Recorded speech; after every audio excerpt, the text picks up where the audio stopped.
Hi, this is Bill Hader. 1, 2, 3,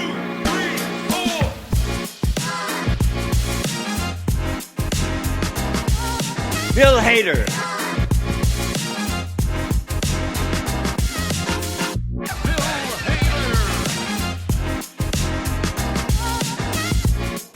Bill Hader. Welcome to episode 21 of We Are Hater. I'm your Hater historian, Deej Barons, and with me as always is my co-host, Casey Killingsworth. Casey is not an alien. Say hello to the people, Casey. Hello, way to go, Deej. Casey, that was inspired, thank you. You're welcome. You sprung that on me this afternoon. I was like, no, that's a great idea. So, as you can probably guess, we are going to be talking about a 3-sketch series called Greg the Alien. But we'll get to that in a moment. Hader's gone out. In this case, he didn't go out of the house, but he did appear on the latest episode of Good Hang with Amy Poehler. She was having Kristen Wiig on the show, and as they do on her podcast, they get someone who knows them to come up with a question to ask during the interview. And I was hoping, fingers crossed, but yes, they did indeed have Bill Hader. Bill's very much charming guy, and I hope this will mean he'll get into the studio to actually do the show as well. The question that he ended up proposing is, was she always so confident in what she was doing? Because it just seemed like straight out of the gate, she was perfect for the show, whereas Bill needed a bit more development. Second episode of Saturday Night Ladies came out, so that's available. Now we're talking about Hader, because we heart Hader, specifically the character of Greg the Alien. This was one of Bill's attempts to get a recurring character on the show, and they don't really know anything about Greg's species. He has never aged, as we'll mention going over the first sketch. He has a tail and sometimes sprouts wings on the back of his neck. And if anybody splashes water on him, he'll start smoking. So it's a few nice little details. Back in 2019, Bill did a talk at Google talking about the origin of Greg the Alien. That one came from this guy, Simon Rich and John Mulaney, and I worked on that, and it was... So I was like, oh, we should do an alien thing, and it was like a sports talk show where it was like the guest, so it'd be like The Rock, like, welcome back to Sports Center, blah, blah, blah. My co-host is Greg. Greg is not an alien, and I have no eyebrows. And I'm just like this. And then, like, the callers is the people calling in, like, hey, how's it going? Hey, I don't know about the Patriots. So, Greg, he's an alien, right? Like, you don't know much about Earth. He's, and it was like, no, Greg's not an alien. He's not, and it was all this stuff. And then it was just like, I barely said anything. And then at some point, he knocks water on me, and I start smoking. And I'm like, all the smoke starts to come out.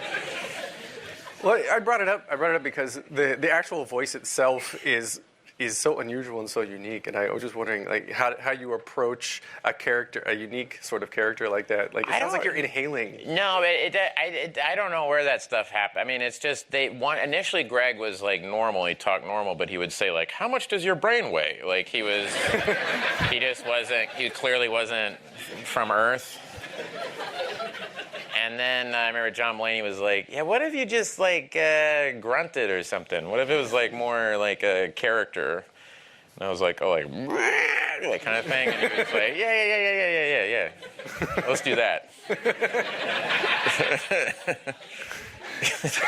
I mean, I wish I had a better story, but it is just John going, like, do another noise.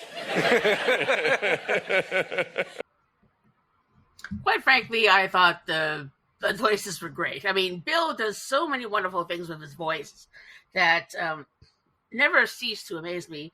And particularly highlighted in all the Stefans when he'll be talking in his light, airy Stefan voice, and then all of a sudden stuff like jelly bones. Just the way he can instantly turn things off and on with his voice never ceases to amaze me.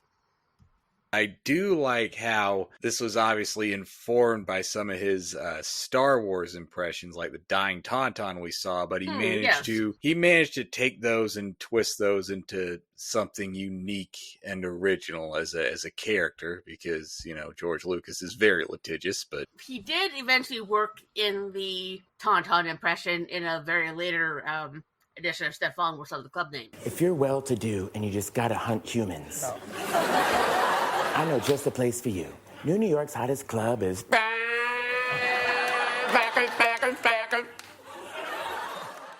yes, of so course. he did get in there somewhere. Very first appearance of Greg the Alien, March 7th, 2009, Season 34, Episode 17 with Dwayne Johnson. And that time it was called Game Time with Dave and Greg. With Dwayne Johnson as Dave DeLamonte and Bill Hader simply as Greg. And they are talking about March Madness, but we're just going to play the sketch through and then we'll talk about it after. So here is the premiere of Greg the Alien in the Sketch Sports Show.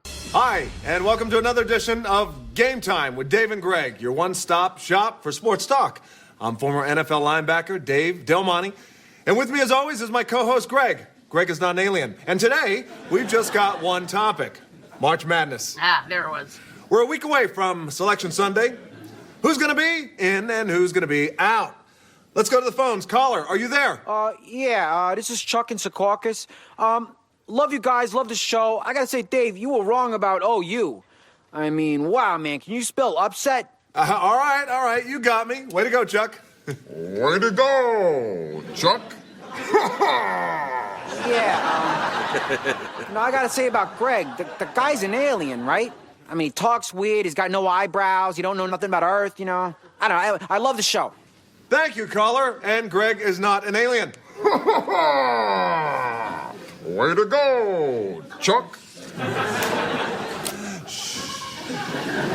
We're going to take a break. Back in a few minutes with more of Game Time. The way he goes back to sort of like a regular sort of relaxed face, just does his "way to go, Chuck," and then just goes back and just sits there. Just it's also the physicality of this character that just really sells it. Do you love Game Time? Well, now you can love it 12 months a year with the new Game Time calendar, featuring classic photos from 25 years of America's greatest sports show. Make every month a slam dunk with the Game Time calendar. Greg is not an alien.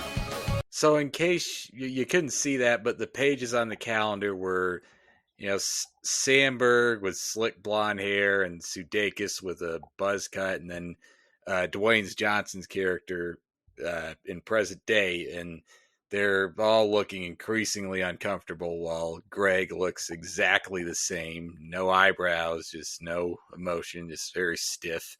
And that was a great visual gag I liked. And next we're going to come up on my favorite part of this sketch. So the one which is why I quoted it in the beginning. Alien. Also, you don't have to call everyone Chuck. We all have different names. And if you're unsure, you just say hello or how do you do? Hello or how do you do? Yeah, that's better. That's better. Good. Oh, we're back. The unexpected, oh, wait, we're still on air. All right, let's open the phones again. Tom from Buffalo. Hi, the topic I want to talk about is human lessons, which I just saw you giving Greg coming out of the commercial. Hey, Bob, that's my taxi cab. Okay, see, now he's just saying things he's heard, all right? Classic alien move. And here's something else. He never ages. Those pictures from the calendar, he's the same in every one because he's an... And that is the voice of Daryl Hammond. Must be some bone trouble. We're just moving on now. That's it. So now we get to where the water spills on and smoke pours out. Okay, next caller. It's one of his weaknesses. I'll say this may perhaps be the greatest evidence of your claim, Deej, from when we're in the Timberlake episode when we talked about him as a cave creature, that Bill is never not 100% fully committed to every role he performed. You know, a bit of a sci-fi movie nerd, Star Wars nerd, so he used that knowledge to turn Greg into something fresh and original. Yes.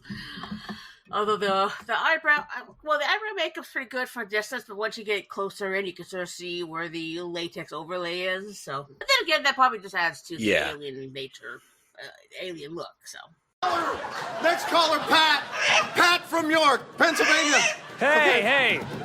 I'm sorry, but I gotta talk about what just happened with the water. I mean, it almost killed Greg, and it's not the first time it's happened. I mean, every week, water.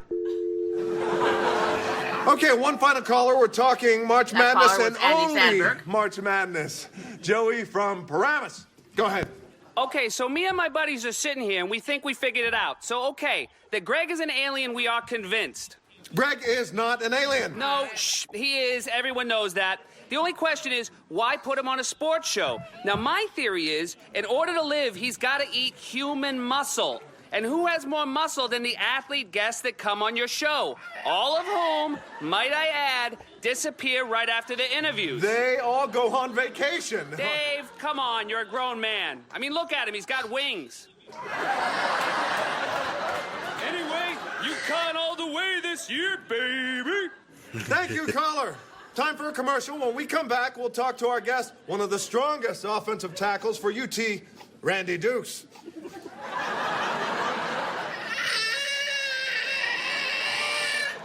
Yep. So here we see Keenan is armed and ready with his water bottle.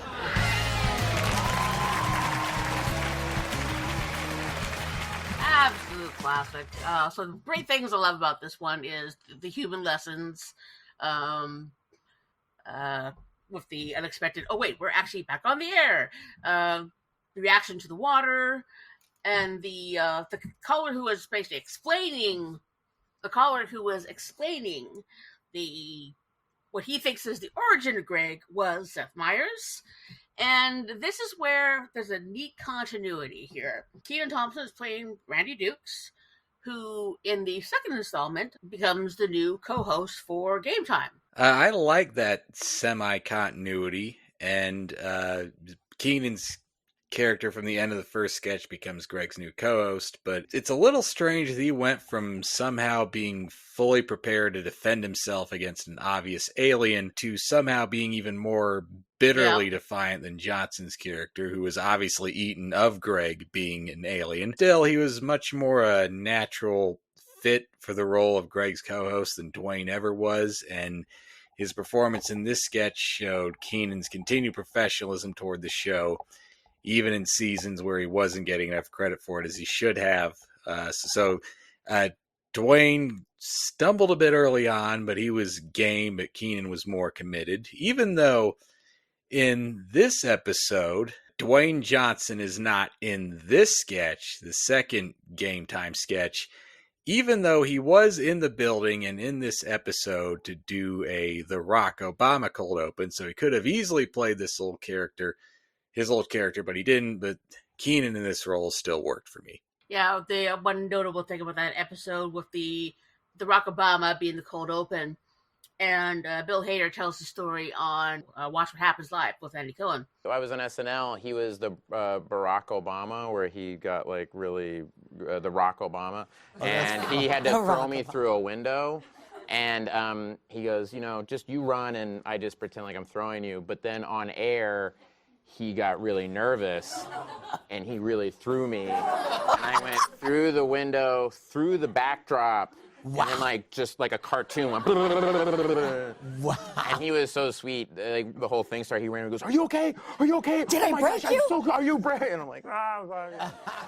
And before we start playing and reacting to this second sketch, do we want to go ahead and discuss the dress rehearsal cut from Zac Efron's episode that didn't air? And I just learned this today, that there is missing Greg the Alien sketch, and I'll let Casey fill us in on that. Okay, so this sketch, I believe, is called Use Your Noodle, which I think was Greg's catchphrase, Use Your Noodle.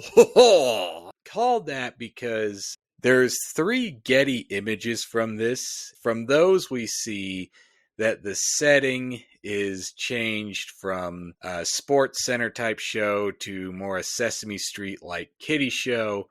And Greg's wardrobe has changed from an orange striped shirt and overalls. And Zac Efron's his co-host. And the other kid guests in this are Andy Samberg, Abby Elliott, and Bobby Moynihan. And at one point, Daryl Hammond is in this. And a brief description on LiveJournal. There were like a couple of, Zac Efron focused fan sites I found on, LiveJournal and Tumblr that gave brief descriptions of this. One of them just said, Greg sucks the life out of youth to survive, which would explain why at one point Andy Samberg's character is replaced by Daryl Hammond in a longish gray wig and identical brightly colored kid clothing. And at one point, Zach and Greg are teaching kids about eating vegetables, and suddenly Greg starts freaking out and shrieking when his hand is placed in a jar of green milk. And at one point, Bill did an interview with the website IO9 that this version didn't fully work. It still looks like something I'd really like to see. And hopefully someday this could get dug out of mothballs to be performed on Second Chance Theater, if Bill so chooses. Mm-hmm. And Bill did mention that, he did co-wrote this just like the game, just like he did the Game Time sketches with his usual collaborators, John Mulaney and Simon Rich. So our next edition is October 17th, 2009, season 35, episode 4. The host was Gerard Butler, who appears in the sketch. And as was mentioned before, Dwayne was there for the Rock Obama cold open, but did not participate in the sketch. So could be he was just busy, had to do other things, which is fine. And as you say, Keenan does make a good replacement, as well as provides this interesting bit of continuity. So Dave, we could guess, has gotten eaten. And so now we have Randy. Hello, and welcome to another edition of Game Time with Randy and Greg, your one-stop shop for sports talk. I'm former NFL running back Randy Dukes, and with me, as always, is my co-host, Greg. Greg is not an alien, and today we're going to be talking about one thing, baseball. We want to know who's got October fever, so let's go to the phones. Our first caller is our old friend Eddie from York, Pennsylvania. Eddie, you're on Game Time. Yeah, how you doing? First off, Randy, I gotta say, you thought I was a chump for backing the Angels. Well, who's the chump now, chump? Who's the chump now, chump?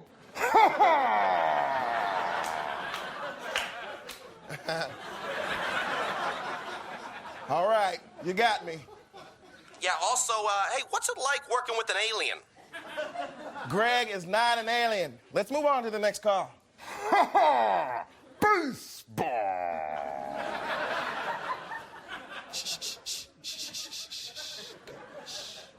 Okay. Again, our topic is October fever and nothing else. Next up is Josh from Brooklyn. Josh, you're on Game Time. Hey, yeah, let me say this. People say the Angels are going to beat the Yankees because of team speed. What planet are they from, Greg's? Greg is from Earth. No, he's not. Question for Greg. Greg, do you come in peace, or should we be ready for something? I'm sorry, caller, but we have got to move on, okay? His tail's out.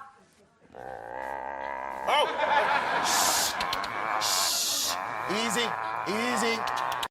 Here's something odd. Well, I'll say I do like the addition of these predator-like clicking noises just to soothe and calm Greg down. I didn't quite like the tail as a physical feature as much as the neck wings. You can see the tail on a string, so it didn't totally work. Callers, Sudeikis was the first caller, Bobby was the second. Even though Moynihan was the second caller, it was Sudeikis' voice who just said his tail's out. Yeah, it makes me wonder what happened there, like rearranging this between dress and air.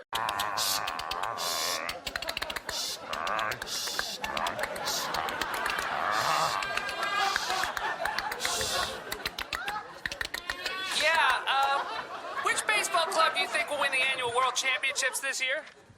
Say what? Oh, forget it. I'm a scientist from NASA. I want access. Please, there's so much we can learn. Greg, do you have water on your planet? Once for no, twice for yes. Wow. Is that a yes? That's enough with the callers. I don't know why we have callers on this show in the first.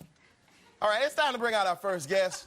Before he was injured last season, he led the Blue Jays in saves, and now he's here to give us his playoff picks. Please welcome Cal Saslow.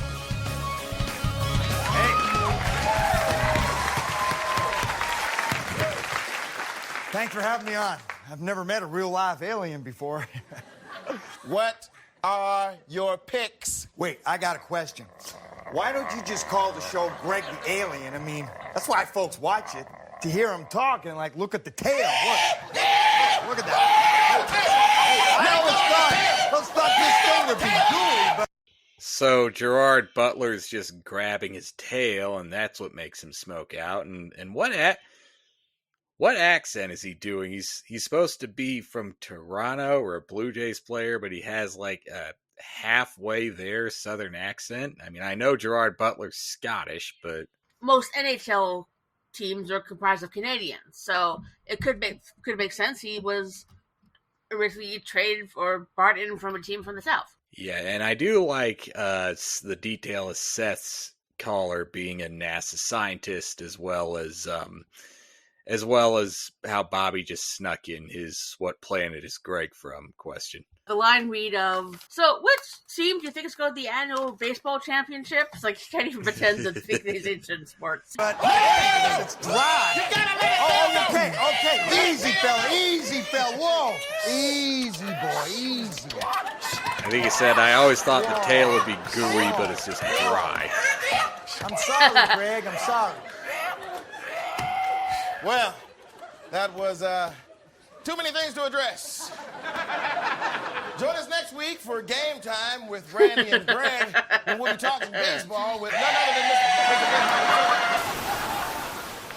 And I see this started a trend in seasons 35 and 36 that I wasn't too crazy about, where either Bill or Kristen just pops up in the frame to end a sketch just to snarl and screech at you. But I think that does work better in this the third and final installment that we'll see. Yes. And overall, I thought the Gerard Butler one might have been the weakest of these by default, and probably the least memorable, least replayed. But this one, I believe, gets replayed on like Sports Extra compilations, if I'm not mistaken. There's a couple images from this one that stick out to me, so you might remember those from somewhere. Yeah, I do like the line of, why do we even have callers on this show?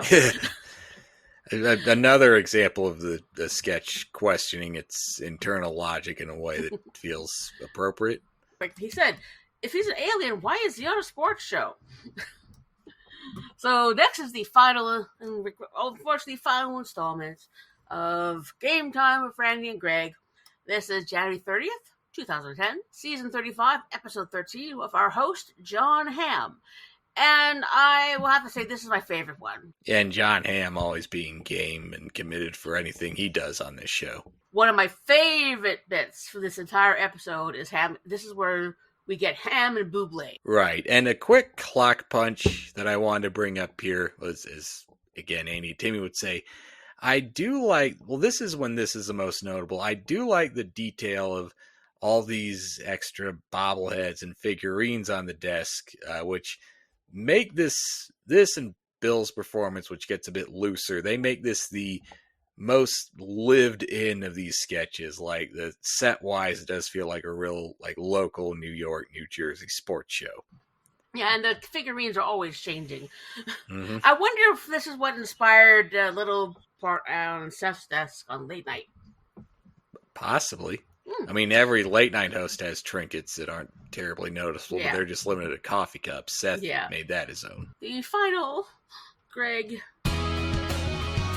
Hello and welcome to another edition of Game Time with Randy and Greg, your one-stop shop for sports talk. I'm former NFL running back Randy Dukes, and with me as always is my co-host Greg. Greg is not an alien, and today we're going to be talking about what else? The Super Bowl. The Super Bowl!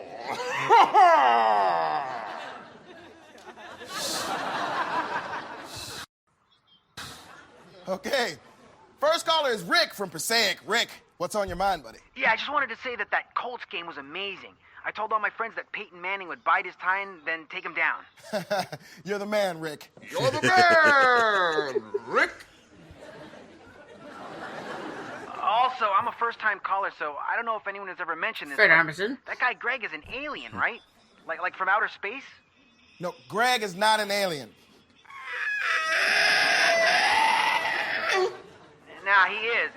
And look, if you want to hide it so bad, why don't you give him eyebrows? Look, we tried. My favorite line. Never mind. Let's hold off on the calls and move on to our guest, Indianapolis quarterback coach Frank Reich. Greg had a chance to catch up with Frank after the Colts win on Sunday. Let's take a look. Yeah, well, Greg Peyton kept a real clear head during the game. I was real proud of him, but we can't really rest on our laurels. A couple weeks, we're going to have to face a real tough season. Well, that was bad. Let's welcome to the show quarterback coach Frank Reich. Greg. Oh, boy. All right. Let's take some calls. Yeah, so this is an image that sticks out in most people's minds of, you might have seen this before, of Bill and John Hamm as Greg clones, and I like Hamm's commitment, just what you can see just from his facial expression, even, as anachronistically appropriate as it looked, and the lore to the Greg universe, no pun intended, that he can just transform people. Invasion of the Body Snatchers. I know, maybe he bites or spits acid that turns them into another Greg. But yeah, John Hamm's commitment, spot on. Tommy from Canarsie, what's your question for Coach Reich? Yeah, hey, I had a question for him, but looks like Greg transformed him into an alien. Look, Greg is not an alien, all right? And neither is Coach Reich. And why do they both have tails? Greg. Stop it! We're talking about football. This is a sports show, okay? Next caller, Pete from Livingston. Hey, Greg's an alien. Ah, damn it! Also, I say there's no way the Saints can stop Peyton Manning. What do the Gregs think? Oh, that's not good. So they're looking at talking a about globe. doing stuff to the Earth. That's classic alien. Look, Greg is not an alien, and they're not going to do anything to the Earth. See, watch this. Okay, take it back. So Keenan took their globe away. Anyway, I love the show, and it's Colts all the way, baby. Oh, and by the way, there's 4 Gregs now. Oh, come on. So we're now joined by 2 more Gregs, played by Will Forte and Jason Sudeikis. Oh, the man, Rick. Oh, I see what's happening. They figured out how to multiply. All right, we're talking Colts versus Saints, okay? And no one's multiplying. There's 8 now.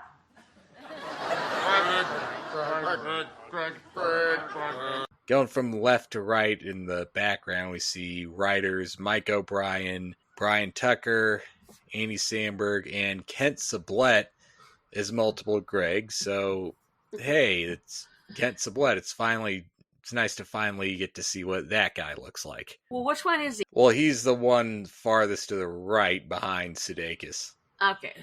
There we go. Yeah. So, but I'm going to have to disagree with you on the Andy there. SNL Archives says this is right. Oh, it does, does it? Okay, well, I sit corrected. Wait a minute, let me double check. Yeah. So, actually, SNL Archives lists the Greg clones as Will Forte, Jason Sudeikis, Mike O'Brien, Kent Sublette, and Brian Tucker. But, I mean, they're leaving out one person, but that's gotta be Samberg. I can't figure out who else it could be. But no, I'm not seeing the Samberg in any of the faces. Well, it will remain a mystery until we find something else out. You gotta admit that Andy does have a very distinctive nose, so that is, and he would still say that, so it's completely undeniable.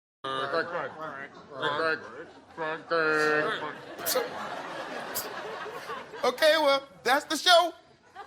So to recap, Super Bowl fever. So here's where I do think the tail works as just a horror movie device to just creep up on Keenan as he's softly weeping to nobody in particular. Colts versus Saints. Who's gonna win?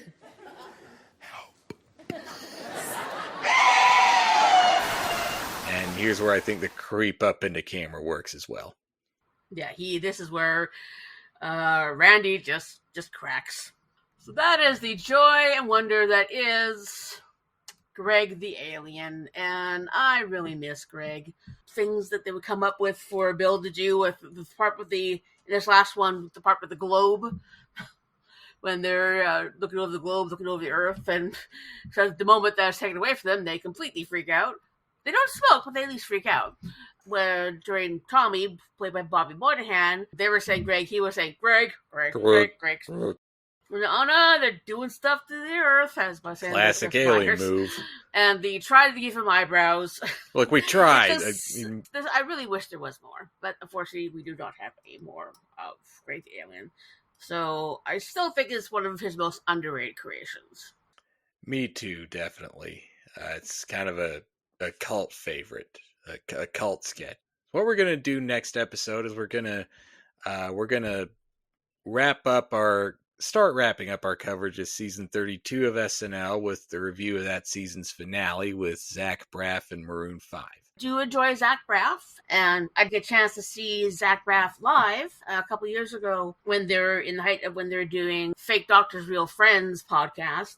They did a live show in Seattle talking about the musical episode. So that was pretty neat. Check out the episode on Spotify. There's one point there where I'm asking a question. I'll have to check that out. Yeah, and I got a signed DVD of film that Zach Braff just finished doing at the time, A Good Person. So that does it for us this time for We Heart Hater.